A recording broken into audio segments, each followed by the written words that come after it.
Hello, everyone. I'm Karl.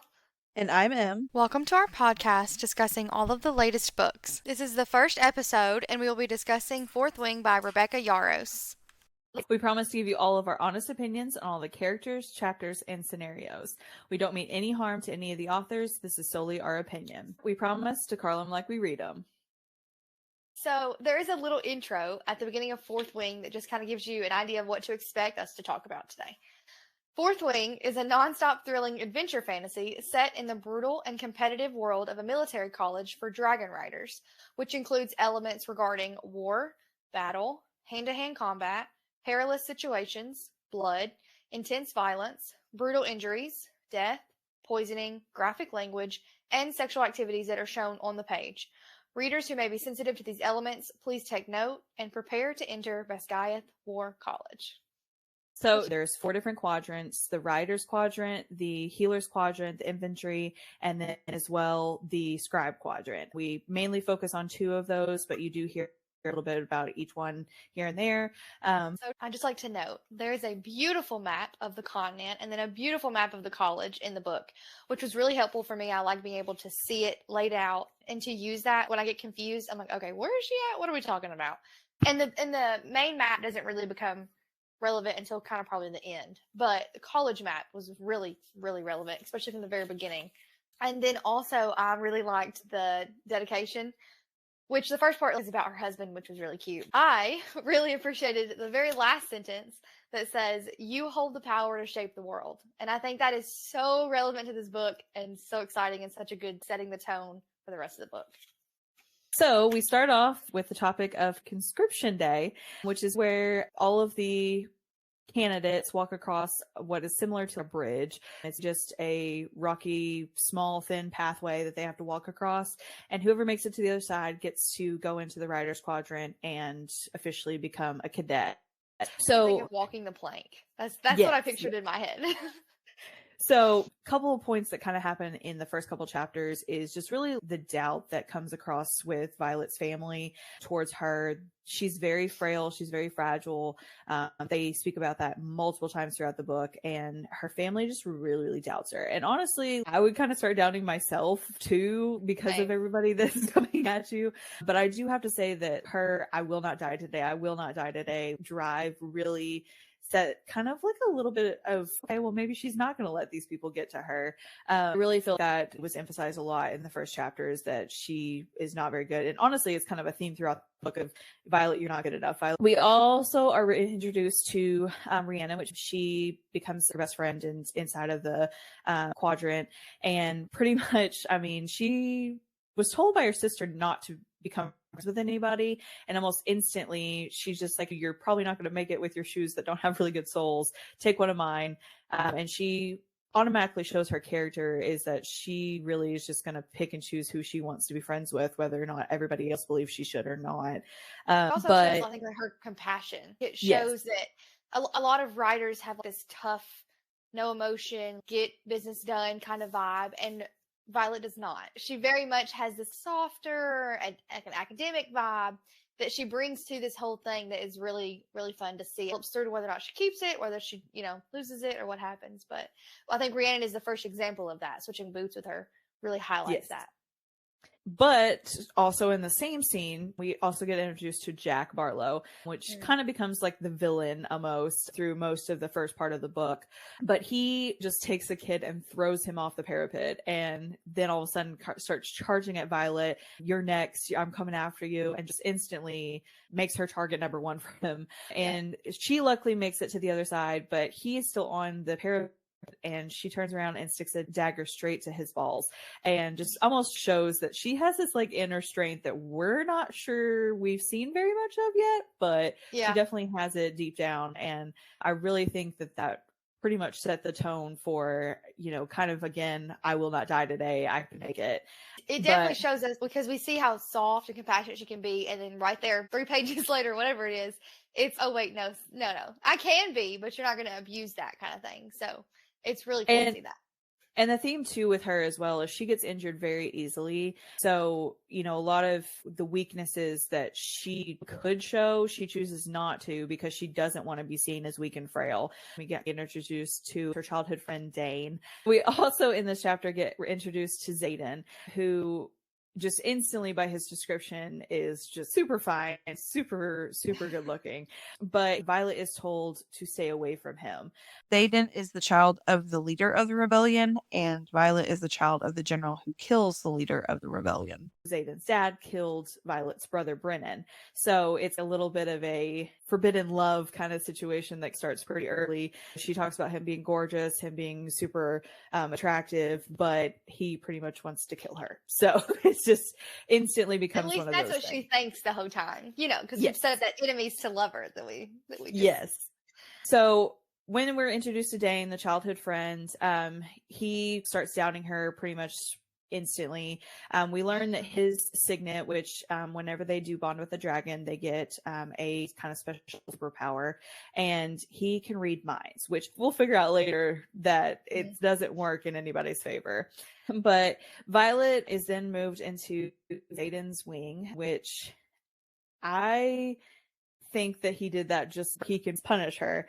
So that kind of sets up where we're at with everything. We kind of talked about it previously outside of the podcast, but it's interesting for me to see. First of all, they mention a rebellion. We don't get a whole lot of information. It talks about how they have relics if they were a child of the rebellion, and that the dragon that punished Dad did it.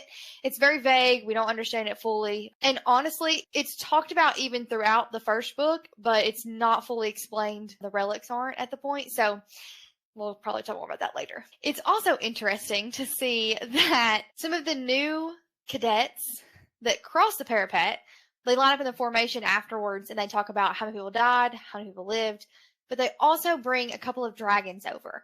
And there are cadets who have been training for this their whole life. That's what they intended to do. They signed up to do this. They volunteered. And yet they're still scared where the dragons land on the stone bridge. And it's so interesting to see that. It really, I guess, makes me think how terrifying the dragons probably look. Like what I have in my head is not probably what they actually look like, to them or is supposed to look like. I'm picturing maybe a softer version. I don't know. But yeah, it was just interesting.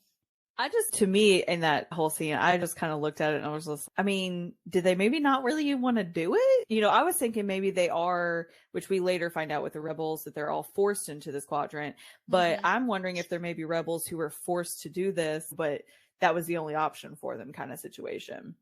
Yeah, well, and I don't know if it tells us specifically if the three that die were rebels or not. So maybe I don't believe it did. But yeah, we do see later on that one of the rebels does say, I can't do this. I don't want to be here. I don't like this. It's just interesting that the majority of them, though, throughout the book even, are, I wouldn't say happy to be there, but they're there and thriving. They're doing well. They're top of their class. They have rank. That was really interesting to see because I would have expected the opposite. I would have expected them to be, even if they were good, to not be getting rank or whatever because they're traitors. Yeah, I think once they kind of passed over into that quadrant, almost the parapet was an equalizer for everybody. Yeah, you are a child of rebellion, but guess what? You cross the parapet, you've showed us your worth. At this point, we all become equals. I think that in kind theory, though. Yes, I get some people still have a problem with them, but yeah, and some higher ups still have opinions about them and everything. So it almost basically gets them on an even playing field. Yeah, it's supposed to. The next part is the mats. They start going up against each other to train and see what their strengths are, the weaknesses are. The biggest part that I took away from it is right before Violet fights Imogen, we kind of see Jack murder another kid. That instantly, to me, it screamed automatically psycho. I was just, my notes literally even say psycho. Instantly, he just takes this kid, snaps his neck, and he's just like, oh, well, how was I supposed to know he has a weak neck? Okay, well, usually you're not intending to hold somebody that tightly that you're going to kill them. This mat is supposed to be testing your strengths and, not your intention to murder. But he had really no remorse or anything. Yeah, no, and they very clearly said you're supposed to fight until, because it's hand-to-hand combat, essentially, but you're supposed to fight until someone taps out or someone gets knocked out. Murder was not the objective. It was not happening on any other mat, and Jack purposely murdered this kid. And he very clearly makes a comment about Violet and other cadets that he thinks are liabilities, and he keeps coming back to that and thinks he's weeding out the weak ones, like it's his responsibility to do so. And it's clearly just him justifying the literal murder for absolutely no apparent reason. Well, and I think in this scene as well, whenever we get to Violet and Imogen's fight, it really emphasizes the fragileness of Violet and kind of how easy it is for her to get hurt. She instantly gets taken down to the healer's quadrant to get healed, and we end up finding out that she's had a healer almost on standby majority of her life, which his name is Nolan, so we'll come back to that because he does become important in the next book. But it pretty much tells you that she's pretty weak. I mean, as far as physically, you can kind of see where maybe her mom and Mira and Dane and everybody's kind of, ooh, I don't know if you're going to make it. I don't know if you're going to be able to do this, because I mean, most of her life has been spent getting mended because she's not strong enough to, even endure climbing a tree, I think is one of the instances that she talks about in the book, and she falls and she hurts herself. So I mean, there's multiple instances where she's been healed, where you can kind of understand where they're coming from. But if she's, got the mentality, I can do this, at least back the girl up a little bit, make her feel like she could. Absolutely. And you're right. Imogen's scene there where she snaps her shoulder is a great example of that and sets the scene for how fragile she is. And it's not that she's not strong enough because she hasn't worked out. It's that she literally, physically, her bones, her ligaments, her joints, everything is fragile. They're not developed properly. Her mom had some sort of illness when she was pregnant with her, and she has been, what they say is cursed the entire time. But it also dyes the tip of her hair silver. Her hair color fades to silver at the end, which is important for another time. But we don't find out what the illness is, and I don't like that. I wish we would know, but I wish it would be explained. But it definitely sets it up to where we see that there are actual obstacles and reasons that they may be more concerned. But I think Dane's is where it gets too much for me. I can see why Mira was upset, was concerned, but Dane is where it takes to the next level. And that's what sealed the deal for me to be like, no, she's not going to end up with him, because he doubts her way too much. Even after she time and time again did beat statistics and win, and he still continued to doubt her. And I don't like that. And also in this section, we do also see that Mira and Violet's relationship is a little bit deeper than what we initially talked about. And I really enjoyed the note that Mira left in a book that is actually their brother's, Brennan's, and it's Violet's Guide to Surviving. So I really enjoy kind of the relationship that we got introduced to, even though Mira is not a huge part of this book. It led up to introducing that sisterly bond. And I mean, after their brother died, their dad died. That was all that was left. So, I mean, it's nice to see that even though Mira comes off as a strong warrior, she still has that soft spot for her sister Violet as well. And Brennan's book also becomes a huge part to me in Violet surviving as long as she did. Oh, absolutely. Because honestly, I don't think she would have made it on the mats if it was not for that book. No, I agree. The challenge is she would have probably died the first one because he intended to kill her. And had she not have been able to take Brennan's book and poison him because she found out where they keep the list of challenges each week, then she most certainly would have probably died that first time on the mat, which would have been really, really tragic. But yeah, it would have been a short series for sure. It would have cut it short very much. It'd have been a book about Rhiannon at that point. Yeah. So the secret meeting is where the rebels gather. Violet's picking her poisons to be able to go on the mats and poison her opponents before she challenges them. So in this secret meeting, she's hiding out. They gather and they're talking about helping each other out. And this is the first one-on-one interaction we get. Xaden catches Violet spying on them, and honestly, to me, that was one point that really stood out. He started to trust her automatically. He trusted her to keep their secret. And I do want to quote one of my favorites that he says to her, because she throws a couple daggers at him. And he said, "Fascinating. You look all frail and breakable, but you're really a violent little thing, aren't you?" And it just sets up that little bit of flirtation between the two, but it also sets up, he also thought she was a little frail, but she's got a little something underneath that, not many people may have noticed. So. Well, I think it's cool too because even after that, she is still so convinced that Xaden wants to murder her because that's what everybody else also believes, even though he's literally never said one time, "I want to murder you," nothing, the way Jack has especially. And we see in that scene where he very easily could have and gotten away with it and no one would have known a single thing, and he doesn't. And she's convinced at that point he's playing with her, but that's not the reality of what it is. And so it just really helps build that tension, the enemies to lover. It's just so good. And then the next time we actually see on the mat is actually whenever Violet miscalculates her poison. And so Zayden steps in and actually challenges her on the mat. And this is the second one-on-one interaction we get. And it's a lot more, flirty, steamy situation. And there is a line that to me summarizes most of the interaction. But he says, "Going for blood today, are we, Violence?" And that's the first time was it.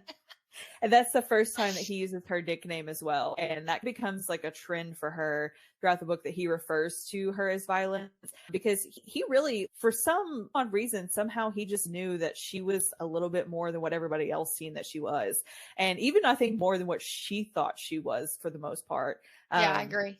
I feel like it really hit home for him that she wasn't just this frail little weak person that everybody thought she was, and that she could actually make it to the end. And I think at that point, she could be taught, she can learn, she can evolve from where she is. And I think that he becomes really the first person besides Rhiannon to me that stands out to support her and she can actually survive this thing. Yeah, and a part of that, so he actually realizes that she's been poisoning her opponents and said nothing, and was, I guess, thinking about stepping in at some point. But he finally steps in, and then when he steps in, he tells her quietly so no one else hears, "That's pretty clever of you, but that doesn't actually prepare you for one day when you have to do hand-to-hand combat."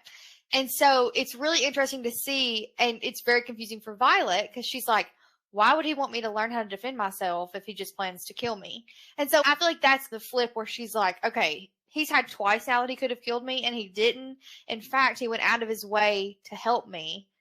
And I think that's where we kind of see it flip, and it starts to get a little bit more of, okay, maybe he doesn't want to kill me. I'm still on edge, but maybe that's not true. Maybe I don't really know him, but she actually makes a comment at some point, I would rather you be on my side than me having to watch the shadow. Me watching for 40 other people to try to kill me is a lot better than you coming out of the shadows. And which, that's another thing I don't think we talked about too, is his signet is actually wielding the shadows. So that kind of automatically.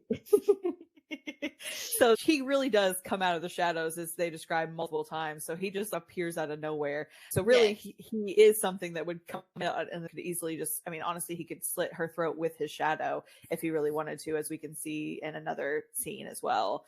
So. Yeah, well, and the shadows talk to him too, so he doesn't even have to necessarily be there, but they're always telling him things. We don't really see it from his point of view to explore into depth about his shadow wielding, but we definitely see one of the scenes he uses the shadows to form a hand to pull the dagger out of the tree and things like that. So very easily could have killed her at any moment, any time, really, and has not. And went out of his way then to be like, no, you should be preparing yourself for the day that you actually do have to fight an opponent. Whereas Dane just keeps trying to coddle her and get her to run away to the scribe quadrant instead of preparing her for battle. And he wonders why he didn't get the girl. I can't stand him. I will say, speaking of that, I would have liked a little bit more, at least maybe just like the first 10 chapters of not making Dane into being so doubted of her. To just build up that love triangle a little bit more, because I knew from, I want to say the first interaction, I was convinced no, there's no way he's not going to be the love interest, because it's pretty bad. He's constantly trying to get her to run away. He never says anything positive. It's pretty bad. Well, and I think also, which we'll get into it more in the end, but everybody should have already read the book if you're listening to the podcast. Otherwise, spoiler alert. But Dane actually betrays her and uses his signet to report and send Violet out to die. So I think if she would have built that up to be, oh my gosh, this could be a possibility, that betrayal would have been 10 times worse. I think if that would have happened, because if we almost loved him as much as we loved Liam, it probably would have been a little bit more of like a better thing. Liam's a subject. Yeah, like I almost wanted her to be with Liam also. I loved him way more, built that up, a little friends to lover thing or something would have been.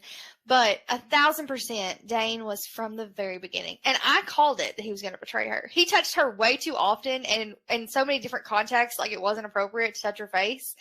And he says very clearly, he says temples when he tells her his power, but he always touched her cheek. And I was like, no, it's got to be. He's reading her memories. And yeah, we find out that's the case, because Dane is disgusting. Oh, he's a rule follower though too, which I actually like. That doesn't bother me in a character until it obviously becomes their character flaw, which it is for him.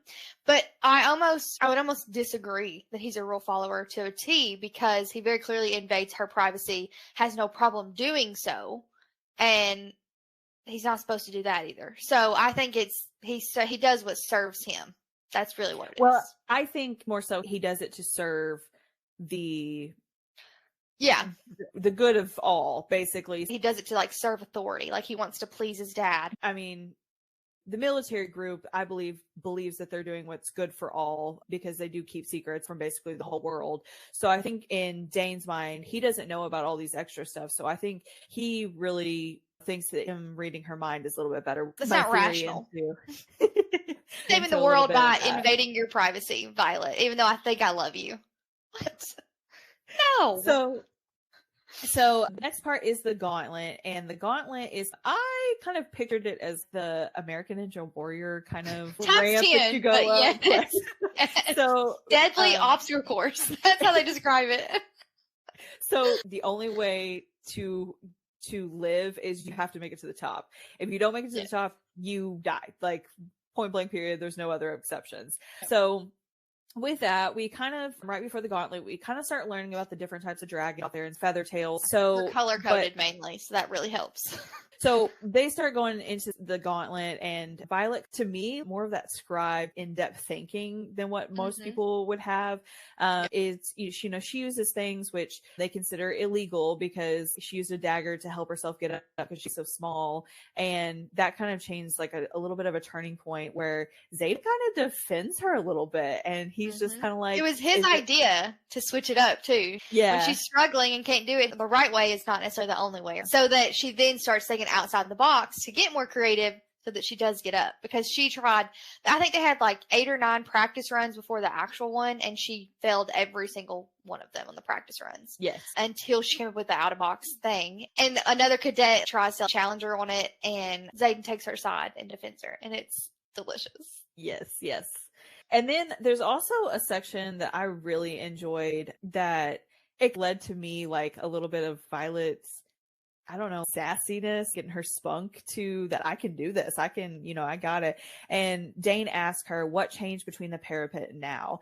And she just responds, me. And like, it just instantly says, oh, well, she's got a little bit more than you think she does. Mm-hmm. Yeah, it definitely, we see a little bit more of her backbone. She, several times, when Dane doubted her and expressed that and wanted her to run away, we see her almost comforting him rather than setting up for herself. She more tries to accept that it's just because he cares about her. He just wants to keep her safe, rather than, wait a minute, no. Why are you doubting me? It takes her a while to get there, but eventually she does. And it's really good for her, because from there you really see her confidence start to build. For sure. I think the gauntlet was really a whole turning point for her. And her, even though she kept saying the mantra, I will not die today, I will not die today, even before this event, I really think that was the point that she was just, you know what, screw you guys, I can do this. I've got this. And then whenever she figures out, hey, there is a way for me to still survive, even if it's not the same way as everybody else, I can still figure this out. And I think that's really cool to see too, because in the gauntlet and other scenes, we see her on the parapet. When she gets nervous, she starts reciting historical, factual information that she learned as a scribe to calm herself down. And it's really interesting to see that and see how she manages the adrenaline rush and her nerves, because every other writer is not that way. There are writers on the gauntlet that were excited to do the obstacle course, and I've been waiting my whole life for this. I've been training for it. Dad, I think one of the characters says, Dad used to set these up every summer for us to do them. Mm-hmm. So she's like, I don't know what we're doing. Violet is so lost. I don't want to be here, but you know what? I am. And so I'm going to make the best of it. And 1,000% we see that. Also, we see her, like you're talking, her problem solving is so different. Everybody else kind of uses brute force or strength to problem solve, and she doesn't. She's much more cunning and strategic with things that she does. And I think that's also something that Zane really likes about her. And I think he notices that from day one and appreciates it. And I think that helps build his love for her and his interest in her, that he likes it. Well, he actually makes a quote that says, I don't have a thing for defenseless women. So he kind of sets that field of, hey, if you're going to be weak, leave me alone. I got nothing to do with you. But whenever she is chosen by a dragon, the underlying thing was there's more to being chosen than just physical strength. There's Yes. more to it. So I think that all of that kind of builds up to that point. The other thing I do want to pinpoint on is there is a scene of what Riddick? Is that how we I say Riddick, but Riddick, I don't know Braddock. if that's right. But he refers to it as a presentation. And it's basically they walk through a field, they basically like interview with the dragons, but it's Yeah, like the dragons like line up and they just like walk by them to get their smell them. It's weird. There's just a chit chat. And one example is a girl named Luca. She actually gets incinerated because she keeps diminishing other candidates. Mhm. And so she gets burned. So they determine whether or not they're going to like you. And it's almost like their way of picking, because I think a really good example is Jack. I think it's either Jack or Oren was really mad because they couldn't see the tails of the dragon. Who am I supposed to know which one to pick? It was Tynan. So you're not supposed to pick them. They're supposed to pick you. So Correct. It's like their interview, but without them actually speaking directly to the dragons. But we do Because have a the moment. dragons only speak to their rider. Yes. In theory. You find that out. That's not true for some people, but generally. But we do have a scene. Violet's sister Mira gave her a corset to protect her, which it came into massive play throughout the entire book, honestly. Yes, it did. But the corset is actually made of Mira's dragon's scales. And so there's 2 green dragons that come up to her and start sniffing her. And to me, that was just a sweet moment in a fearful, everybody else is terrified. And there Violet is just having a casual chit chat conversation with these 2 dragons. Yeah. Oh, this is my sister's dragon. You smell her? Yeah. Like, you know. And yeah, it took her a second to realize they weren't just trying to harm her. But then when they actually started sniffing where her corset was, that's when she realized. She was like, oh, you must smell my sister's dragon. Yeah. And it's really cool, too, to see that the dragons have those sort of bonds, too, even just among themselves, enough to recognize the scent on someone else and be curious enough to step forward and what you got there. Yeah. It was almost like that, like a little playful dog. Like, what you got there? It was so cute, I thought. And then this all leads to what's called the threshing, which is basically the selection of the dragon. So basically, it's just a bunch of 20-year-olds running around a field. Young adults running around a field, and basically randomly a dragon will start speaking into their mind. And be like, you're mine. Hello, how are you? So glad you joined me on this day. I think it was cool to see how Rhiannon described it, by the way. Yes. Because that was a really good example of what it was supposed to be like, and that didn't happen like that for Violet. And so to see that Rhiannon said she just knew. She just felt it deep, this comforting, that is who I'm supposed to be with. And me, a love at first sight. Imagination how Rhiannon described it. Yeah, like soulmates. Yeah. For Violet, however, it did not happen that way. So there was a golden feather tail dragon that was sunbathing in a field, is how it's described. And I love that. Both Jack and his buddy Oren and Tynan come into this field and try to kill the feather tail because they believe it's the weakest, and which is it's a huge thing not to kill dragons. They're not supposed to kill dragons. They're supposed to be trying to find their own dragons. They're not even supposed to be hunting anybody. However, because they're jerks and think they're important, they decided to hunt the little baby dragon, trying to say it was a weakling and a liability. Even though those typically do not bond anyways, so it wouldn't be going into war, so it wouldn't be a weakling anyways, it wouldn't be a liability because it wouldn't be there. But they don't care because they're just cruel. And as they're doing that, first of all, Xaden shows up with his dragon, Sigale. Yes, he does. And he challenges Jack and Oren and Tynan and was just like, you might not want to mess with her. And that's what I like though too, is like he doesn't step in. He says very clearly that like, might not want to mess with Violet. Even though she's outnumbered, she doesn't get much help from the dragon because the dragon doesn't have any claws, can't blow fire or anything like that yet. She's a hatchling, I believe is the term they use. Yes.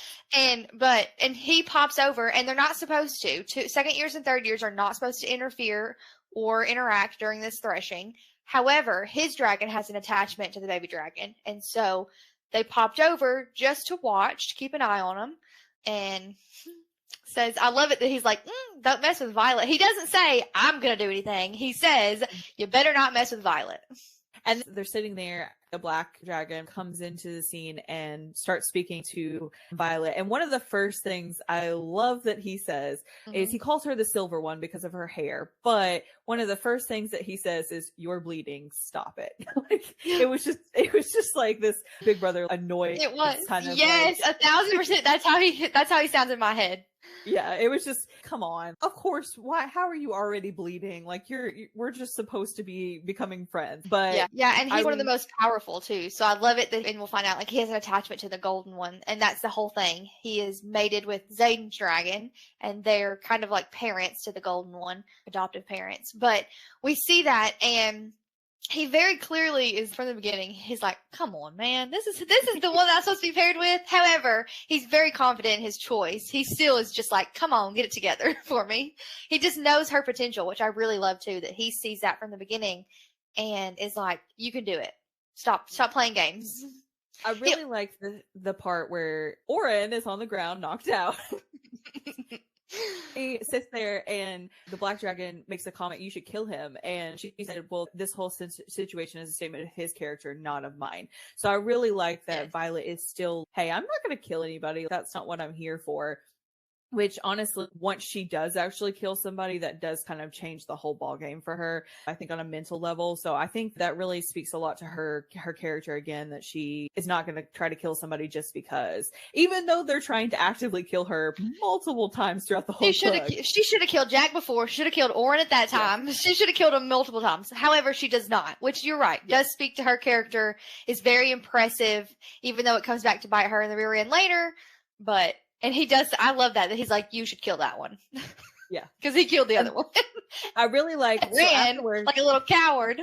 Don't forget that, because I hate Jack. Jack did run like a coward as well. So I mean, that spoke to a lot as well, is that he wasn't as big as bad as what he kept. Not before she hurt his shoulder, though. She threw a dagger in his shoulder, and I like that. At least she got him. So after they get chosen, she figures out her dragon's name is Tyrion, and he's basically doing some like loop-de-loops with her. And she's basically just saying, "Hey, I didn't think I was going to make it this far. I took stuff in, but I didn't like keep it in because I really didn't think I was going to get here." She's not quite big enough to stay in her seat either. And it's not muscle. It really is, it's body size. She's just not big enough to fit the seat of a dragon. And so it's interesting. And not the biggest dragon that's out correct there either, correct. That didn't help either. So it's cool to see like how he manages that she's different and she has different needs, and it's really interesting to watch how even a dragon in this book adapts to that and constantly encourages her instead of saying, "Well, maybe you're just not meant for it." She even says, "You don't want to pick me. You don't want me, I promise." And he's like, "No, yes I do. Yes I do." Well, and I really like the fact as well that a lot of talk with this whole scene is that Violet's talking to herself that if you fall from a dragon seat, they're probably not going to catch you. We see that. Yeah, and we think that, oh, well, here you go, Violet's dropping, he's probably just going to let her fall, and he actually saves her and just, "Hey, stay on my seat, stop fooling around." And she's like, "I can't stay on here." He does it multiple over and over and over, and they do flight practice for weeks, and she falls several times, and he picks it every time and throws her back up. I have this imagery in my head of his claws and just like chunking her back on his back. I love it. It's so cute. It's like a rag doll. I really like that in one scene, she says, "I'm not as strong as other riders." And he said, "I know exactly who and what you are, Violet Sorrengail." So I really like that he knew coming into it what he expected out of her. And it wasn't that she was going to be the best rider on the planet. It was just, she was going to be herself. And he said, "You're the smartest of your year, the most cunning. You defended the smallest with ferocity. And the strength of courage is more important than physical strength, since you apparently need to know before we land." So he's basically saying, "Hey, you are stronger in a lot more areas than other people. So I know what I'm getting into basically by bonding with you." Yeah, it was his choice. He did not have to bond her no matter what happened. He chose to do that, and he was proud to do it. And I thought it was really cute too. He gives you his full name, and I can't pronounce that, so I'm not even going to try. And then you have also the little golden one bonded her as well. And so her name, Andarna, and it's just adorable watching all three of them like have like these mind conversations. When it's just really cute. Brothers and little sisters. They're like, you have to be safe over here, or you have to stay out of action. And it's the same thing they kept telling Violet, which is what we see. And I like that kind of comparison. So when we learned about the Black Dragon and Jack really wanted him, I was like, oh, That's who Violet's going to get. That's going to be Violet's, like, foreshadowing. Then we learned about the golden dragon separately, and I was like, man, maybe that's who she's going to get, because it would be perfect, you know, two people being underestimated, undersized, and everything. And then she gets both of them, and I was like, okay, that's even better. I couldn't have even guessed that. It was great. Because no writer has ever gotten two, so that was pretty cool, too, to see her, again, beating standards. Violet is the most ferocious as far as mind-wise, where Adarna is more a comparison to her as far as size-wise and kind of her weak state, I guess you can say. So I think both of them are a great reflection of Violet and kind of her capabilities in both aspects. Because even though Adarna is the weak one, she's positive too. She's like, let's go, Violet, like, you got this. I really think that both of the dragons reflect both sides of Violet, and even though Tyrion's got this little darkness to him, I mean, Violet does too, as we kind of learn a little bit. So, I mean, I think it's a good reflection of both of her in both of those dragons. For sure. And, like, this kind of jumps ahead a little bit, but the scene where she does actually finally kill someone, that someone being Jack. But anyways, when she actually does that, he even comforts her about that. And Xaden does too, but, you know, he doesn't say, you know, you should accept it, or neither does Xaden. But you can feel those emotions, and then you got to move on, because you did what you had to, and you saved your friend. A friend that Rebecca then kills off later. Let's not get into that, Rebecca. I'm very disappointed that you killed Liam. But anywho, it was really good to see that he, even though he's a dragon, he understood her human emotions and was still, those are valid, but you did what you had to do. At some point, you have to accept that. Yeah. So there is a scene I want to talk about before I go into the next part with Tyrion, but there is a scene where Dane kisses Violet, and at that point, it was pretty much solidified that no love triangle was going to happen. She flat out says she does not want this anymore. She's wanted it for years, but now that it's happening, thought it was what she was wanted. He kissed her, and she was like, I'm not into it. Yeah, and I really think that a love triangle, that was not a possibility. It's for sure not happening to me at that point, and it just, he's not as important. I think it sealed it for Violet in that moment, too, and I think that's when she really started to let herself consider Xaden. Yes. The next part is she is sitting there with Tyrion, and he starts talking about her rise in heart rate every time she sees Xaden. He teases her about it. He's so human. The way he's described it cracks me up. Mentally, they're able of having thoughts and strategies. Their brains are just like humans. It's so cool to see that. He says, is that what you call it when your heart rate? And she cuts him off and says, don't even start with me. So it's just this little teasy kind of moment between the two of them. It's just a big brother, big sister moment that I really, really love. And it kind of goes into the next kind of big scene that happens is Violet gets attacked in her sleep. And in the scene, Oren and a couple other unbonded riders try to attack, prove themselves almost to Tyrion, which is kind of dumb, to be honest. Yeah. Murder his current rider so he'll love me. Okay, well, and I agree. I thought that logic makes no sense to me, but also we got to see their bond already from the beginning. And I don't think that happens with every rider in Dragon, because we see another dragon that loses their rider and rebonds almost immediately. And so I think maybe it is a testament to their bond that was really already there and how well of a fit they are. They don't understand that because they're unbonded, except for the one that was bonded that opened the door, and that's why she died. Yeah, she deserved it. So in this scene, we find out our Darna can actually freeze time, and she stops everybody and it gives enough time for Xaden to come in.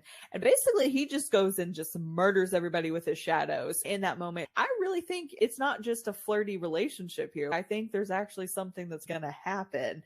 He basically comes in, murders everybody, and then Violet realizes that Xaden is the one she wants. This was actually the first time she verbalized, oh, Xaden's the one I want. So yeah, she accepted it. She was like, oh, I am attracted to him. Oh, no. And they go in front of everybody, and Xaden actually takes a stand on her behalf and says, hey, this wing leader of another wing actually was the one that opened up Violet's door. That, to me, that was a huge scene because it really solidified that Dane did not trust Violet. He kept questioning her, like, let me see the memories. And she was like, don't touch me. And yeah, he started to put his hand on her, which also she realizes later that, oh, he's done this before. And that's why he was so quick to try to just do it. And then he realized, oh, wait, she's going to know. in that moment. I think, too, Jane had a relationship with that cadet previously, and we don't really get to hear a lot about it, but I would imagine that played into his impression that Xaden was a liar instead of Amber. But it's the first moment that Violet really accepts, oh, wait a minute. Not only does he doubt my ability to be here, he doubts me in general. Mm-hmm. Like, Yeah. he doesn't have any faith in me, much less my ability to be here. And Xaden, she was scared to tell Xaden in the first part because she thought he wouldn't believe her because she knew Jane wouldn't. And she tells him he believes her, and he exposes it was her. almost instantaneously. I mean, the next morning. Like, yeah, she was just like, hey, this person did it. He's like, I've got this. I'll take care of it for you. And yes, I love that. I really liked it as well. There wasn't that many interactions up to this point with Xaden and Violet for him to really have that trust with her. But I think it's because he's already trusted her with one secret. So then she decided to trust him with hers. And he was just like, okay, well, we've already built this trust a little bit. But I think there's something else that comes into play a little bit too, but it's kind of exposed in Iron Flame. But I'm not going to get into that since you haven't read that. So the next episode. Yes. After this all happens and the other wing leader is burned, Violet wants to give her mercy, which also, again, we see Violet's character coming into that compassion, that mercy, that she's not like all the other writers, because what Amber did violated their code, and that's why she was executed. But my heart broke for her dragon that had to sit there and watch her be executed and then live through that. Sometimes when you kill the writer, it kills the dragon. It's not guaranteed. So to know that, like, she might have crawled off somewhere, because we don't know. We don't ever hear about it. It's like a broken heart syndrome. Yeah. The dragon may die from a broken heart. And in the book, she, like, cries out, and it's like a horrible high-pitching scream to where, like, they have to cover their ears. I don't know about y'all, but, like, I've heard people cry out at funerals, and it's a horrible noise. And so that's what my brain was thinking, was like that pitiful, broken heart. And I was like, oh, like, it was so sad for that dragon. Amber deserved it, but I felt so bad for that dragon. Well, actually, there's a quote that's mentioned several times in the book that I think would be a perfect kind of tip it off of that. It's a dragon without its rider is a tragedy. A rider without their dragon is dead. And that's actually from the Dragon Riders Codex that's quoted multiple times. And so I really think that that's very true. Taryn kind of talks about how it was so tragic for him to lose his previous rider as well. So, and he actually disappeared for 2 years and nobody ever saw him until he bonded with Violet. It's super, super sad. I couldn't imagine. It's almost like a soulmate. You lose part of your soul. I think it's really, really hard on both ends, but obviously with a rider, they die if the dragon dies, so they don't really get to feel that heartache.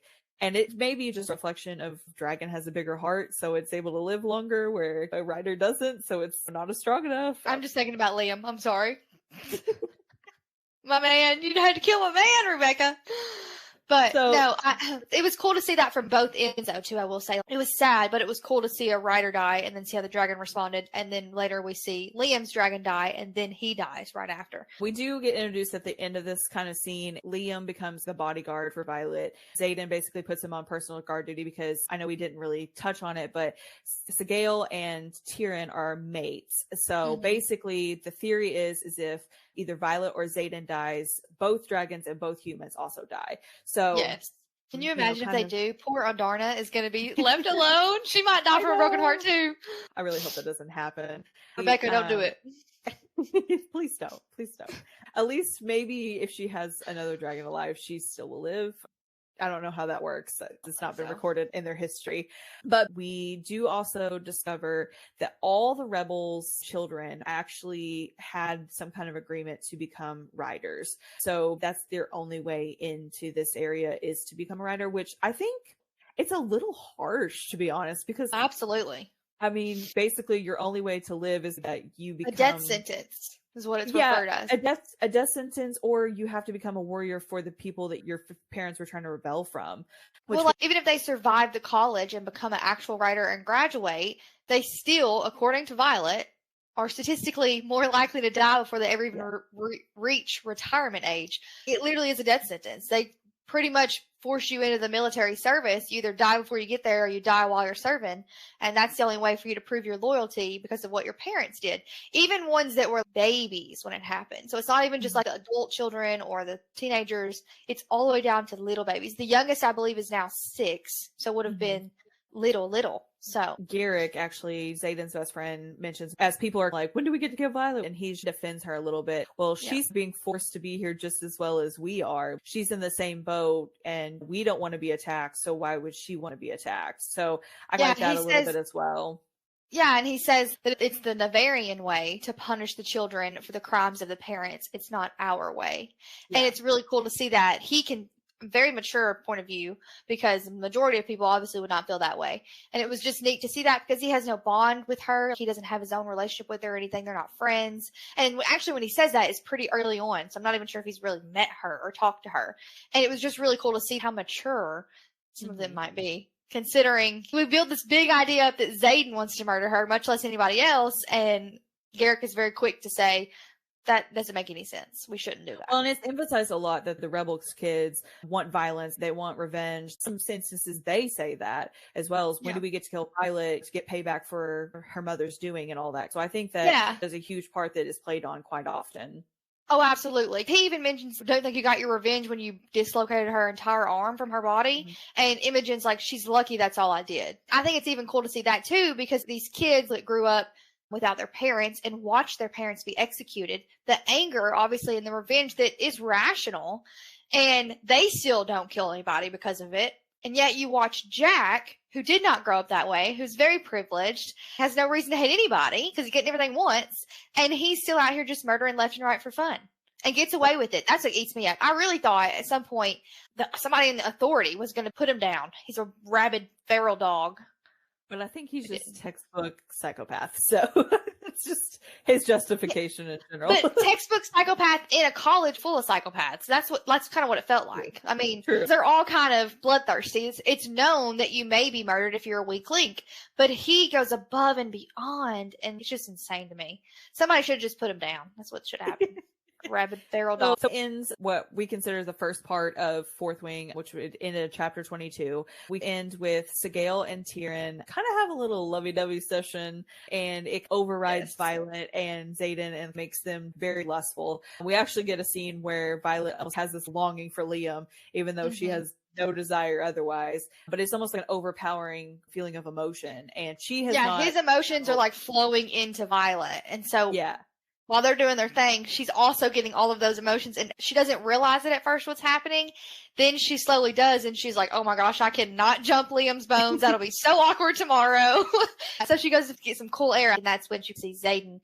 And he's learned, obviously, to compartmentalize, and she hasn't learned that yet. So gets a little steamy, but he's like, no, you're not in the right mind. First kiss. I'm telling you, the sexual tension was insane.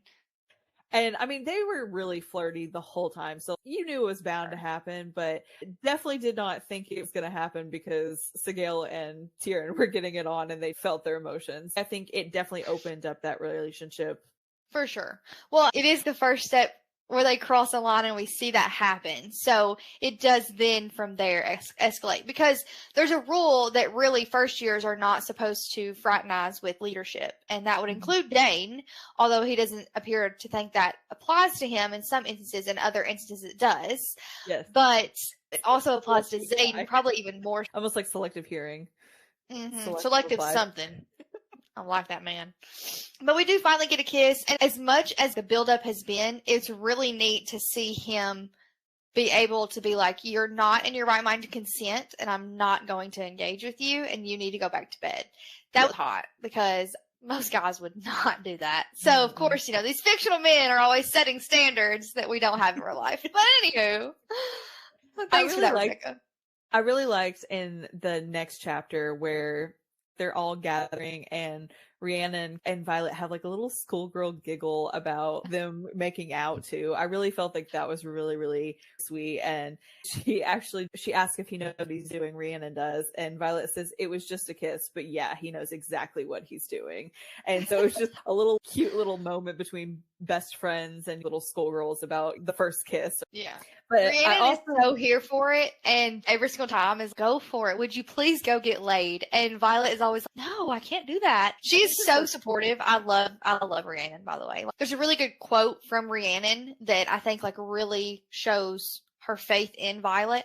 So Violet makes a comment about Xaden being like the most powerful in the quadrant, and Rhiannon says, You're all worried about the integrity of the ring because Ryerson might have to visit to keep his dragon happy, but Violet, he's not the most powerful rider of our generation.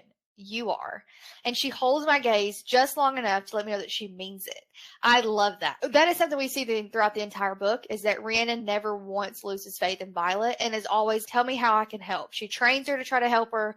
It's really good to see that friendship develop and have that kind of as a little side plot to keep you happy. I kind of everything else is going wrong, but Rhiannon.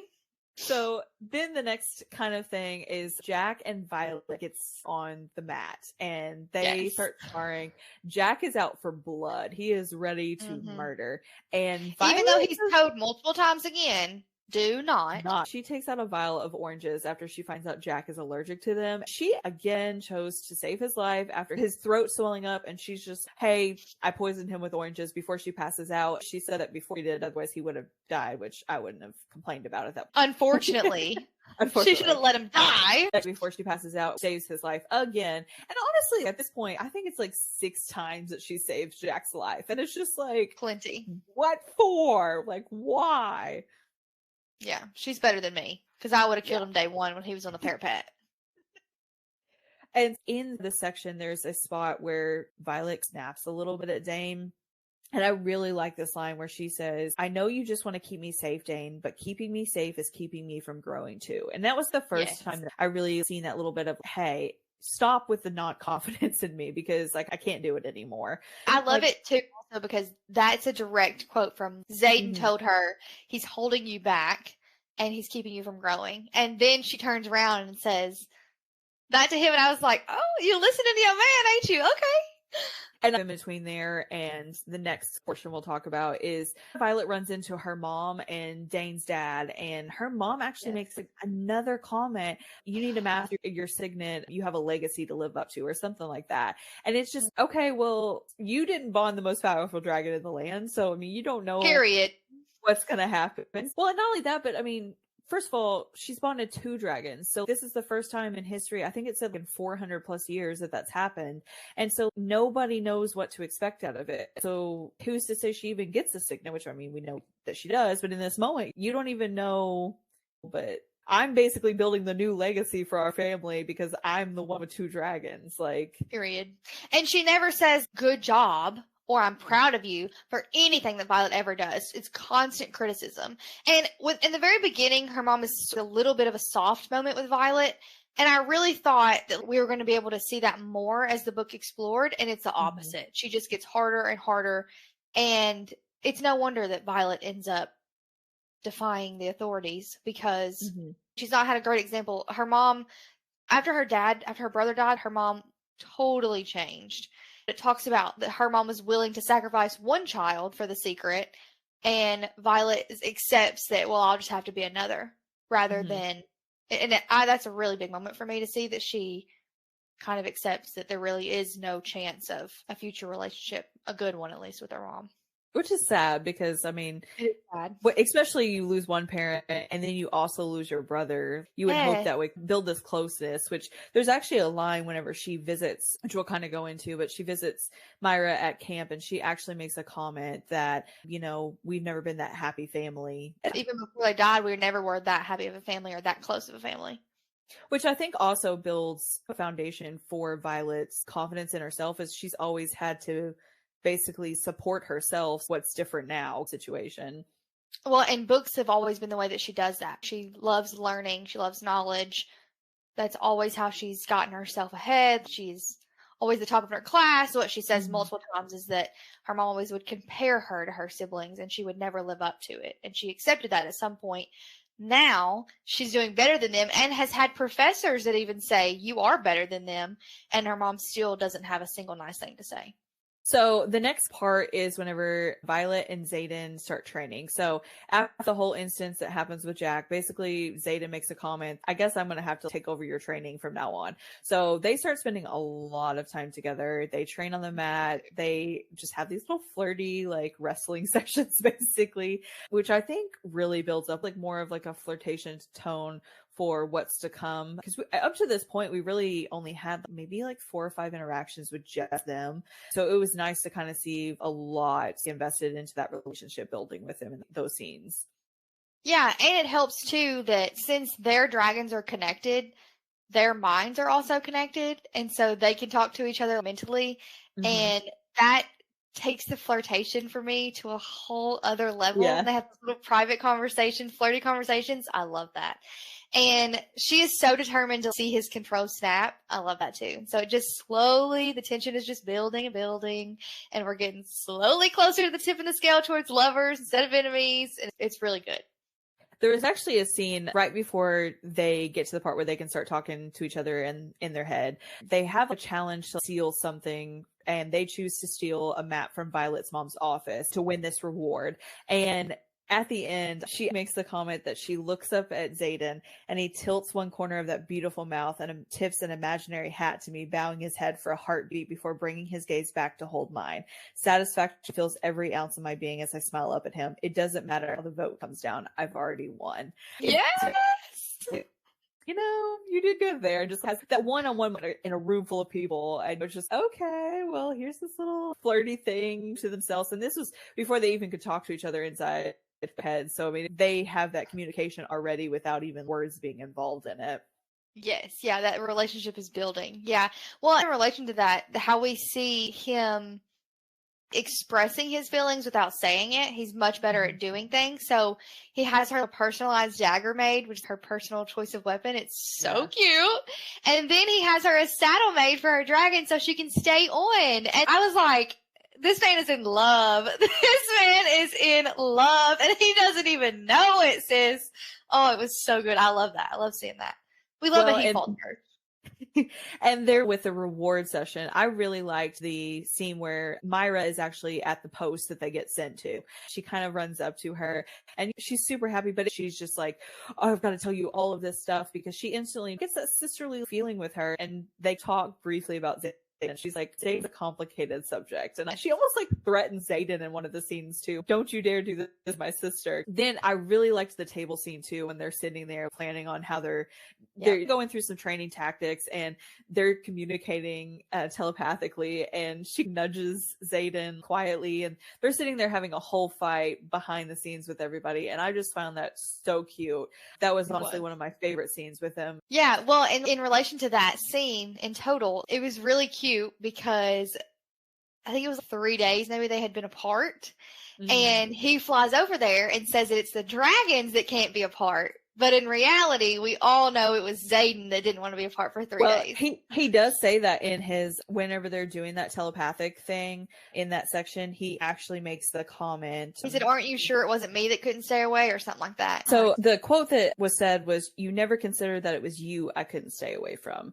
And that was actually the point where she actually took her right arm and jabbed it into his biceps. So it was just that little like teasy moment, flirtatious moment. But then we actually get to the scene where that whole outpost that they are at as a reward gets attacked. And there is actually the line that Xaden says whenever she's basically, we gotta stay and we gotta fight, and Mira actually goes to Xaden, which honestly shocked me in that scene, is she goes to Xaden and says, you have to get her out of here, you're the best chance at her surviving.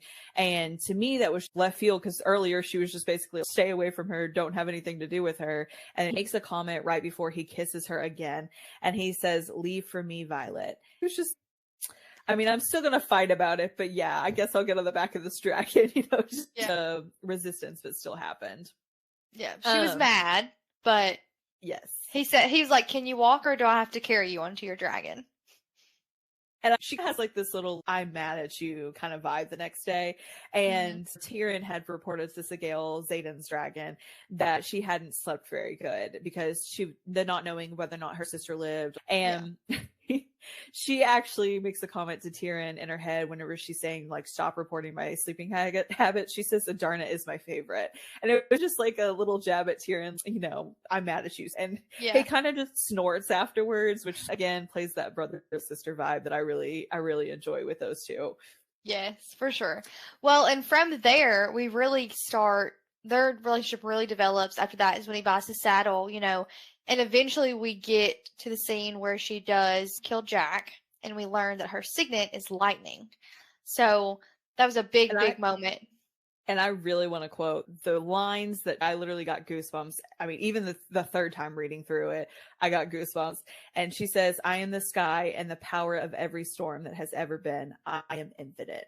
And then, like, my second favorite part of that whole scene was whenever Tyrion screams in her head, lightning wielder. And it just, like, really set the scene of, he was very, almost like, to me, I'm proud of you, kind of like, in his own way, of course, because it's Tyrion and he's not going to show any of that. But it was a dragon. Really, well, and I think he's a little different than most, because I think Adarna would be like, you go, girl, you got your power. And Tyrion was just like, yeah. It definitely, that's hilarious. That's exactly how it was. But it was definitely really cute to see his excitement for her, and obviously for his, because it's his writer, so for himself to know that she did finally come into her power, and that it's a rare and unique one. There hasn't been one for hundreds of years, and it just shows how powerful she is. So it's just really exciting moment.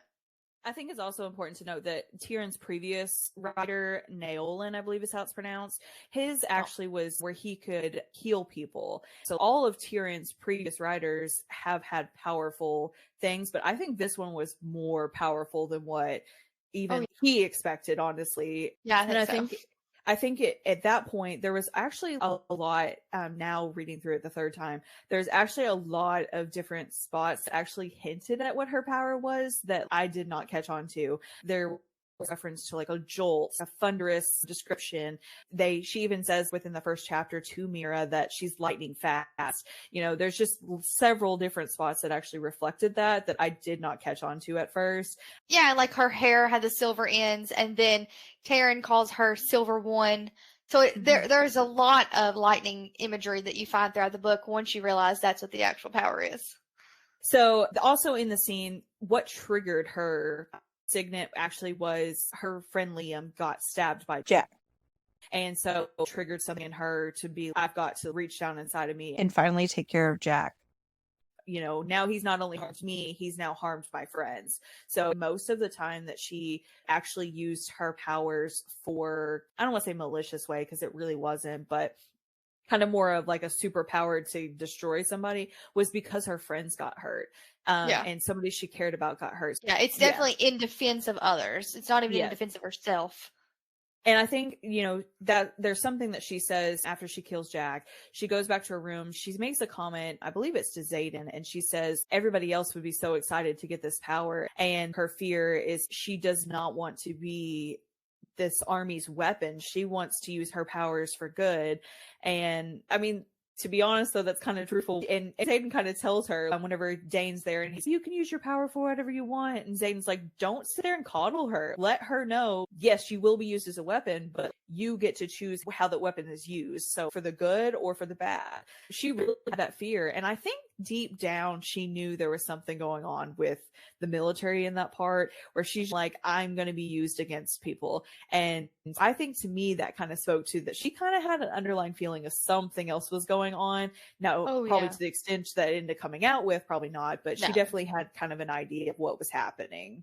Oh, I agree. Because she makes, even when they're talking about, for when we very first learned Dane's power and talking about how he'll be used for interrogation, she hints there that would make her uncomfortable. Then she hints again about the general. They talk about him at one point, and she pretty much talks about how intimidating and disassociated almost he seems. Like he is evil almost. And there's another point where she talks about the king, where she's like, he's never even seen battle. She very clearly is not like, she's not Dane. She is not wholeheartedly in this and supporting the government. She is wary.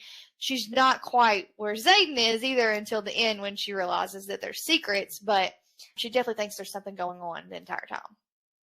When he he goes to check on her. And so the next day or later that night, he's like, well, I wanted to see how you were doing because I know you were struggling. And that's also when we see right before that, her own dragon comforts her and says, you know, feel the emotions and move on. It's okay not to be good with it, but you have to accept it. That's what it is. And that was really cool to see too. But then Xaden comes to check on her, and we finally get the tier top relationship moment to where it moves past maybe into something, and then you find out it doesn't. Then there's just more angst.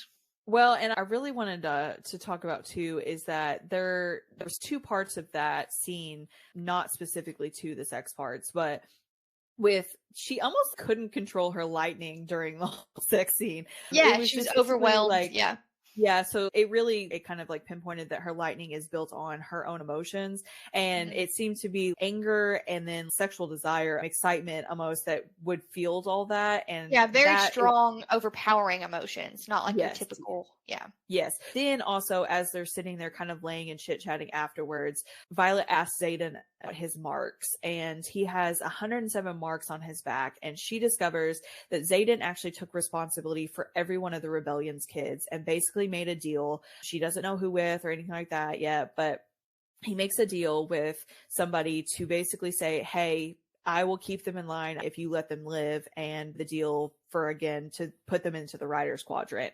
And I think at that point, for me, my whole perspective on Xaden kind of changed. It was kind of really a turning point of, he doesn't have that hard exterior. He almost like a Mira thing. She's very hard exterior when she's in front of the rest of the military, but when she's alone with Violet, she's a whole different person. And the same happens with Xaden, is he opens up a little bit to her, and it's just, I basically took responsibility for, 107 people. That's a lot of people to keep in line. 107 children.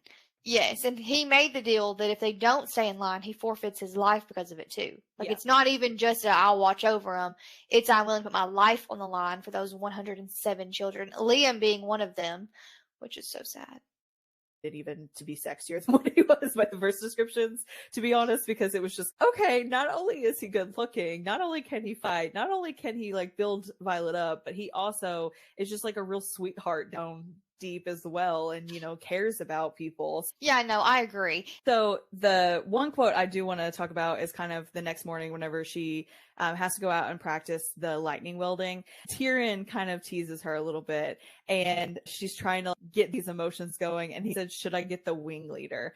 And I laughed so hard out loud about that. And then right after that, Xaden kind of pops in and is like, hey, are you having problems wielding this lightning? And he's like, where are you? And she says, how did you know where I'm at? She goes far away, obviously, because if she's shooting lightning and she can't control it. The night before, they set 2 trees on fire while they were doing it. So the professor is, let's get out of here, away from civilization. And the other quote that he also says that I really like is, there's nowhere in existence you could go that I wouldn't find you violence. And it really, at that point, I was just like, he is full on in love with her. It wasn't just them having sex. He is fully in love with her. But then he tells her that she can't fall for him. They can't have anything serious. And so we don't start all the way back over, but we start back with that, rebuilding the tension to get back to where it breaks again. But I was a little sad that he was scared of his feelings. And you find out later he has a secret, and that probably didn't help. So the next kind of big scene after that really is the night that the king comes to the college, and they celebrate. Essentially, it's like for example, it's like how we do Independence Day every year. We celebrate the end of the war where we got our independence. That's what they do. They celebrate the end of the rebellion. And obviously, that's a tough night for the children of the rebellion. They watch their family be executed. However, the king requires their attendance. You'll note, though, that most of them don't attend, obviously, because it is hard. So she goes to find Satan. And as a part of that, there's a scene where she interacts with her mom. And there's a quote in there, and I'm just going to repeat it because it's such it speaks about her mom, but it really actually sets a tone for Xaden and shows that time and time again, he's always on her side. And so the quote is, and when others are quick to stand in front of me, Xaden always stands at my side, trusting me to hold my own. And I really love that, because that's another time that she's realized time and time again, not just once, not just twice, but over and over, he has her back. And also he trusts her to take care of her own self. He worries about her, but he still trusts her to do things on her own. And then so she goes to find him on the parapet. And I love it. I love that scene. That's probably one of my favorite scenes, actually. And he's all like, what are you doing out here? And she's like, well, you're out here. And he's like, you didn't think this through. And she finally admits, okay, maybe I didn't think this through. But it's so honestly, sweet. I would not have thought like, oh, his shadows could have caught me if I was falling kind of situation. So I get where she probably didn't think of it, because it did not register with me either until he said it. And I was like, oh, that does kind of make sense. See, and I haven't read Akatar, but in my Akatar, that's how the shadow wielding works. So I knew that, but I can see how she wouldn't have known that. They don't really talk about his powers a lot, or he doesn't use them a whole lot. So I could see where she would have been confused. Also, she didn't have a whole lot of time to think about it. She found him, she went out. That's what it was. But I love that. I love it so much because she also says, I don't have the direct quote, but she says something about Xaden takes care of all of these people, all 107 children, but who takes care of Xaden? And he gets like shy kind of when she's like, no, I'm just going to take care of you. And he's kind of like, what? What are you talking about?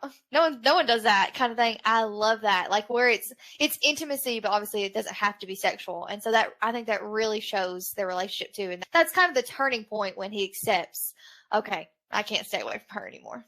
We're meant to be. And then after that scene, they go back to the room. They basically do it all over again.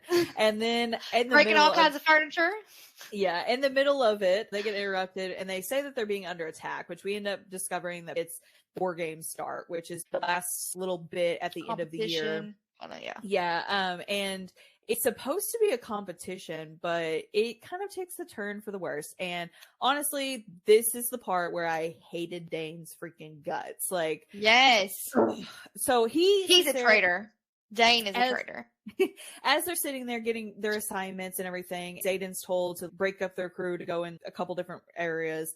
And Xaden's recruiting his people, saying, hey, you're all coming with me. He basically says, hey, Violet, you got to come with me because our dragons can't be apart for so long. And Dane's like, he's going to get you killed. He's going to get you killed. You can't go with him. You got to stay with me. And she's like, no, he's right. Our dragons could only last 3 days. And also, he's the wing leader, so he's in charge and gets to decide who goes where. Dane does not.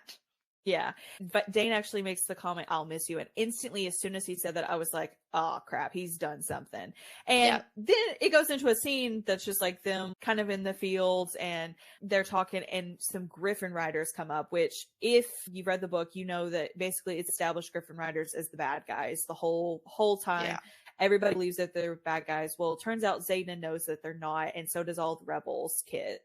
And also, apparently, so do her dragons. And so Violet feels super betrayed by all of them at that point because they have all of her trust, kept all these secrets from her. She speaks very illy. It breaks my heart, but she speaks very illy towards Liam. And she's just like, you're not my friend. You never were my friend. You know, all that kind of stuff, which really broke my heart because, spoiler alert, again, if you haven't read the book, he dies.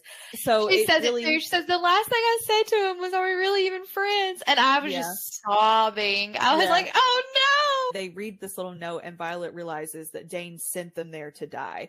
And well, even... not Dane, but like the leadership, but Dane told leadership so they would know. Yes.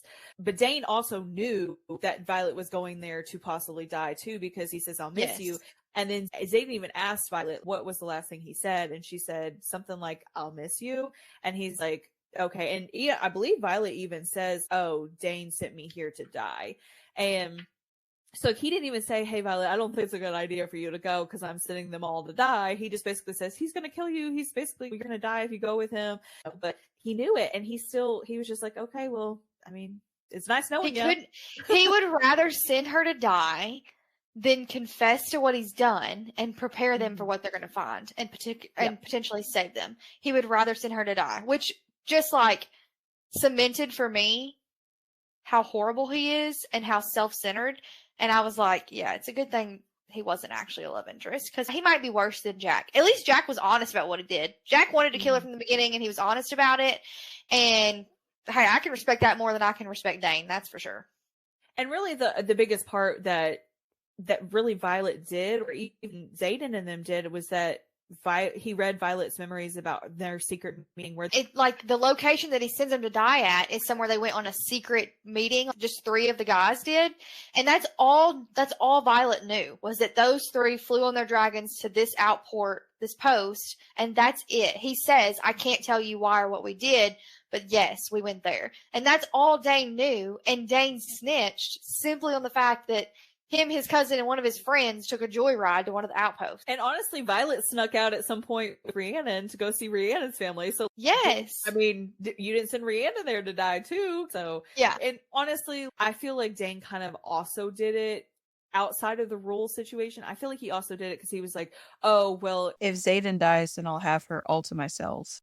and Oh, I mean, absolutely. Which makes no sense because he also knows, as everyone knows, if Xaden dies, she's going to die. So he was comfortable chancing that theory. well, I think that because it was so much of a theory, because it never had actually been confirmed in any way, I think that he was like, oh, that's a chance I'll take to maybe have Violet to myself. And to me, That's that was just insane. kind of dumb, because I really feel it's almost like they're mated as well with Sigale and Terrence. That's why I asked you if it ever talks about mates for humans, because I was like, the way they describe like that his smell is good to her, and the way she describes the way her body reacts to him, I was like, are they mates too? Do they talk about that? Because that's oftentimes how it's described as mates in like other books and stuff when they're humans. So they're talking about when they realize what's happening, they realize it's not training, it's not fake, and they realize that they're going to have to essentially fight, that they find out the wyverns and everything are real. And Violet realizes that everything her dad was telling her is legit, and that was his way of trying to tell her it was real. There's a scene where it says she has never run from a fight, and today will not be the first. And I'm not going to stand by while innocent people are dying either. But I'm not going to order any of you to join me. I'm responsible for all of you. None of you crossed that parapet because you wanted to. None of you. You crossed it because I made a deal. I'm the one who forced you into the quadrant, so I won't think less of anyone who wants to fly for El Tuval instead. Make your choice. And every single one of them, including Violet, is like, no. We're going to stay and fight. We're not going to leave you on your own. So then Liam said, this is what I was like, oh, Liam's going to die. Because Liam said, we watched as our parents were executed because they had the courage to do the right thing. I'd like to think my death would be just as honorable. And I literally in my book put like a sad face, and I was like, oh, he's going to die. And then I really liked it because somebody says we can live as cowards or die as writers. And that also, I think, is such a testament to the entire book itself and Violet's journey of whether or not she is going to stand her ground and fight, or whether or not she is going to run away and hide or sneak out or whatever. And it was such a good way to end like a big, big battle scene and everything. Oh, it's so good. I really like that too, because to me, that was also a testament to, they are loyal to this military that has literally time and time again showed them that they should not have their loyalty. Yes. And even them knowing that they're keeping all these secrets from all of the people in the area, like it still overall, has that understanding that even though they're rebel kids, they really are there for the people. Yes. We defend the defenseless. That's what we Yeah. do, I think is what Imogen says. Yeah. Yeah, and then they also state somewhere in there that these people didn't do anything. Garrick again defending, these people didn't do anything to deserve this, so why would we leave them to die? So I really like that. And there is a quote too, I teared up quite a bit whenever it was read, but Violet's talking to Adarna and saying, hey, you're a golden target, so you need to stay away. And she's like, no, like, I'm not going to run away. And she basically says, you'll feel the moment when you'll know that there's nothing left to leave. And it might break your heart, but when you feel it, you fly. Promise me you'll fly. Me too. I'd like take my glasses off because I was crying so hard. I was getting my glasses dirty. Oh, honestly, it broke my heart, because it really was that moment of Violet knows that she's possibly going to die, and she's basically just telling Adarna, you have to live even if I'm not alive. And she says someone's going to live today. Yeah.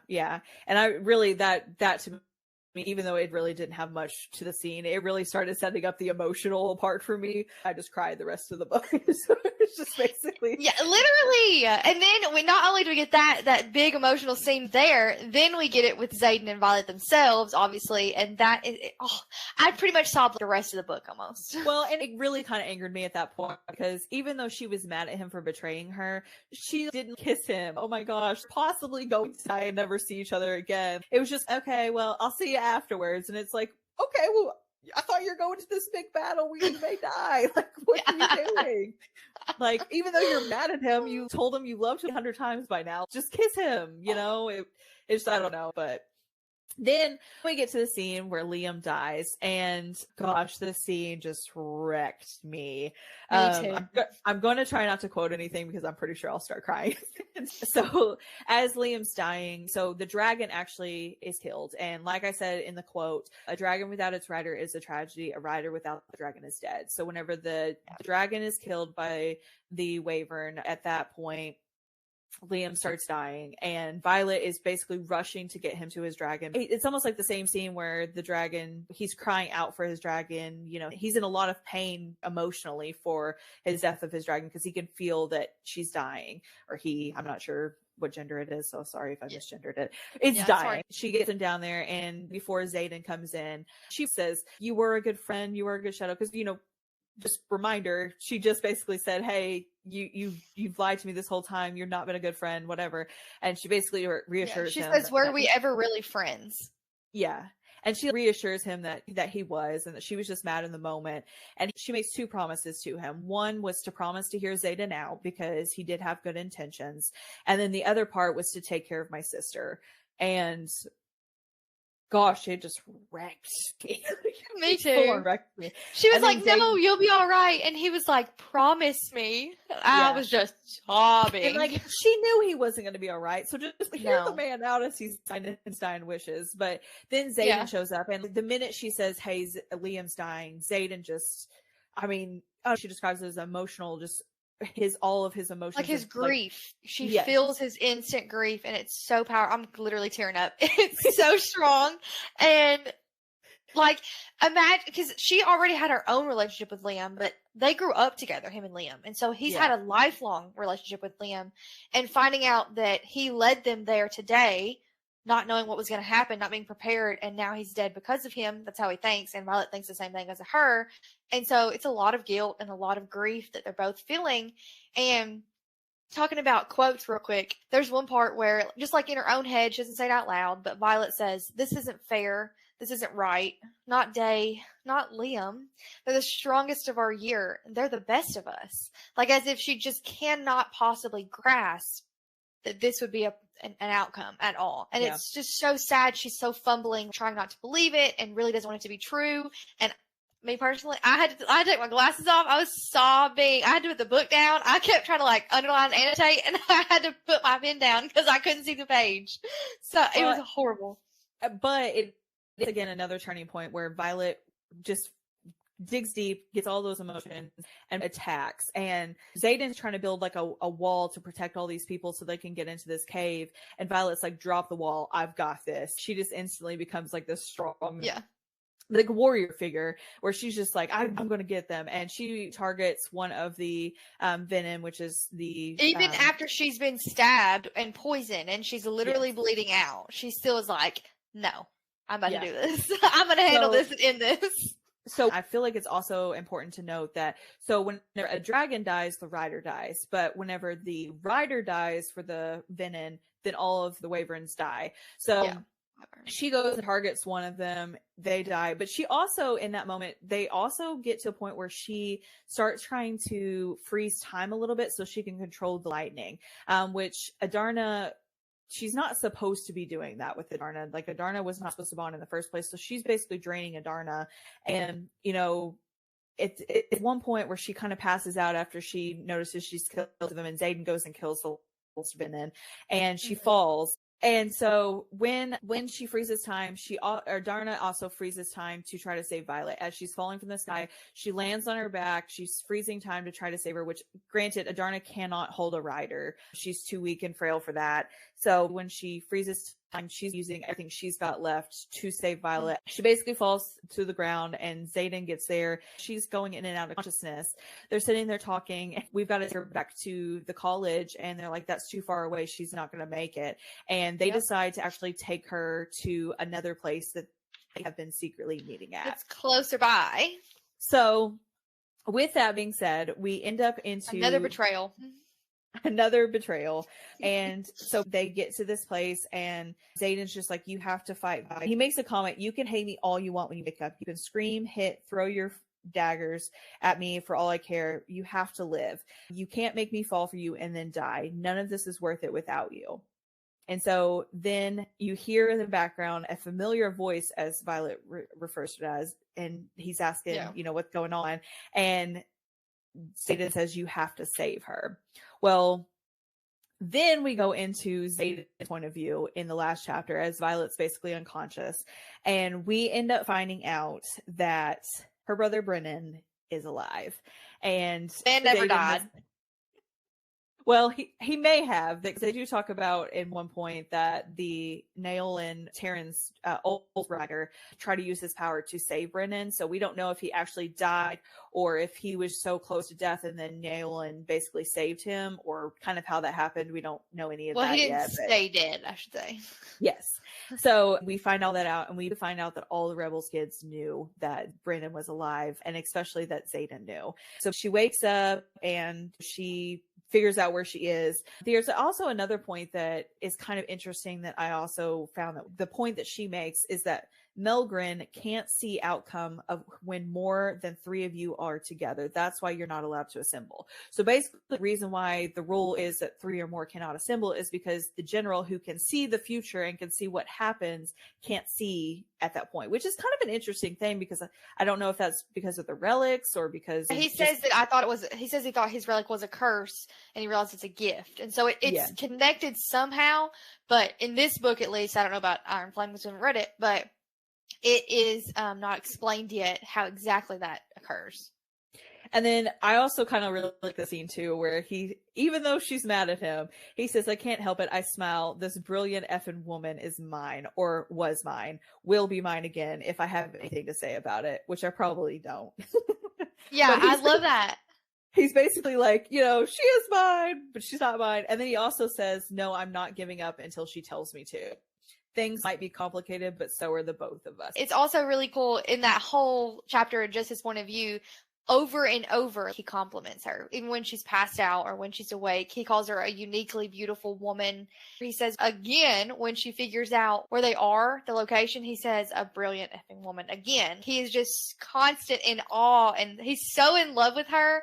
And it's so fun to get to actually see it from his point of view, and like how overwhelmed he is. Just every thought of her is like, oh, I love that. Love that so much. And I really like going off to him, basically. And he said, I'm not afraid of hard work, especially not when I know just how sweet the rewards are. Or I would rather lose this entire war than live without you. And if that means I have to prove myself over and over, then I will do it. You gave me your heart and I'm keeping it. And he also does not say to her, but he says it to himself, she already owns mine, even if she doesn't realize it. And I really feel like that really sets the scene for kind of what comes next in Iron Flame, which you have not read yet, so I'm not going to spoil it, but nope. It just sets that whole thing for me of, you know, they really do love each other. And even if Violet doesn't want to admit it, she still loves the man. I mean, I'm sorry, but I could not love the man. He could probably kill everybody. I probably would still love him. So, I mean, if it's hard for me, I guarantee it's hard for her to just stop. But you know, I love the villain. I loved him from the moment we met him. I was like, that's my man. But she also keeps having to correct herself too when she's trying to say, well, I loved you, you know, kind of like the correcting herself. And like, she good line. You don't work that way. Yeah, I think she says it like 3 or 4 times where she has to correct herself with that. So I love when he corrects her too. She says, love. He says, love, you love me. He's like, no, ma'am, it's present today, right now. I love it. So throughout the book, they have like several quotes, whether the rules or from the Book of Brennan or different things that start each chapter. But my absolute favorite is the very last one, and it's Zayden's dad. And the last words of Finn Ryerson, redacted, which means no one probably read it, and it's literally, you're all cowards. And that is a great example. The book, we keep coming back to these people that think they're doing the right thing or whatever, that they're cowards. They are scared to take the next step or scared to defend other people. And it is, I feel like it really probably does set the scene for the next book too. I haven't read it yet, but I would imagine that it all connects fairly well. Yeah. So summarize the book, my personal thoughts on it. I give it a 5 stars. I mean, honestly, it had a lot of character building. For me, it was very good and descriptive. I mean, honestly, I cried, and I don't usually cry in books, especially in action dragons. I'm not really the crier. So to me, to basically cry for like 7 or 8 chapters of the book, it was definitely out there. If you don't know, spoiler alert already, that it's my favorite book. So You couldn't tell. yeah. So it was astronomical. I withheld, if you guys don't know this, we're recording this in February. I actually started reading it for the first time in the middle of January. I have now read it twice and listened to audiobook once. So I seen it come out last year, and I was just like, it's got too much hype. But honestly, after reading it, it has honestly become my favorite series. I'm so excited for the TV series to come out. I'm so excited for the third book to come out. But it checked all of the boxes for me. The love story, the enemies to lovers, the dragons, the magic, like it just had so much context in it. It was so well written. And it's like, you know, how Taylor Swift drops little Easter eggs. I feel like now reading it back after reading the second book, there was so many Easter eggs that I missed that even after the third time of reading it, I'm still catching on to other things that I did not catch on to. So I really like that little mystery to it as well that it kind of adds. What about you? I am going to give it a 4.9 for 2 reasons. The first one is that I definitely think there was a little bit of potential miss with Dane. I do think that love triangle was not quite developed. The enemies to lovers for Xaden and Violet was beautiful. I loved it. I don't have to have a love triangle, so it's not like I'm not really punishing it because of that, but I do think that we could have built that just a little bit better. But I'm glad that she did end up with Dane. But anyways, the second reason is because Liam died. And I'm still salty. I've actually finished the book yesterday or this morning. So I am salty. And so maybe after I get off that, maybe I'll get the 0.1 back. But right now, Liam could at least live to the second book and then die in the second book or something. You could have gave me a little bit of happiness. Now his sister doesn't have a brother, and I'm mad. I'm so mad about it. I feel like, though, if you would have gotten Liam died in the second book, you would have cried even more hysterically than what you already did, though. That's okay. I like to cry, though. I like that I got so invested in the book that it overwhelmed my emotions. I think that's part of it for me. I am a crier. I will cry in books and movies. In real life, I don't care. But, I'm attached to fictional characters 1,000%. And so if Jack hadn't have died in this book, I think I would have given it a 4.9 because I'm just like, after the 20th time of him trying to kill you, why is he not dead yet? But luckily he did, so it is a 5. Well, and that's praise that I have for it, because a lot of people will drag out the villain from book to book to book instead of just kill that one and give us another one, or whatever. And so I do appreciate that, because Jack was getting on my last nerve. It was getting too much. And honestly, I kind of liked it because it had so many different types of villains too. Because we had Dane, who was the childhood best friend, as a villain. Then it had Jack, who was just like this random dude that hated her guts for no reason. And then you had Xaden and Imogen, for example, or two that were rebel kids that were supposed to be villains but turned out not to be villains. Things like that too. And then we had also Dane's dad, Amber, as a villain. So I mean, there was quite a few attacks based on Violet from all different corners. And I think that was such part of it, how good it was written to show, because it literally, you're constantly, who's going to come after her next? You just never knew. And so that was really good, I think, of Rebecca to do that. So, but I am still salty about Liam. I'm not over that yet. And I really think, honestly, the friendship that were built to a lot of character development that added to that was basically her friendships. Tiernan and Adarna, I believe, really added a lot of depth to her as well, because we also got to see that little playful side. Because with Mira, we didn't really get much of that. It was a little dry tease here and there. But with Tiernan and Adarna, there was definitely that really more depth to kind of her playful side. And I mean, just a lot of the supporting characters, I feel like, really added a lot to Violet as a character. I agree. It definitely, for example, even Riddick and Sawyer, they have smaller roles in there, but it still just brings another level and shows more of her in different ways than you wouldn't have if you didn't have those characters. So overall, it was really good. I'm looking forward to Iron Flame, which, fun fact, is our next book, which just makes sense. We couldn't leave you hanging. By the time you're watching this, we've already announced that, so no surprise unless you just now tuned in. But, check us out on all of our social medias. We have Facebook, TikTok, Instagram, our website. Also, we'll have our book releases on there as well. We'll have all of our episodes linked on our website. You can visit us. All of our Karl and Em like we read them. And then also our website is karlandempodcast.com. So if you guys want to check us out on any of those social media platforms, we'll always announce our books 1 month in advance to our episode. So it's always on the Wednesday a month prior to the actual episode, so that you guys have time to purchase the book and read it.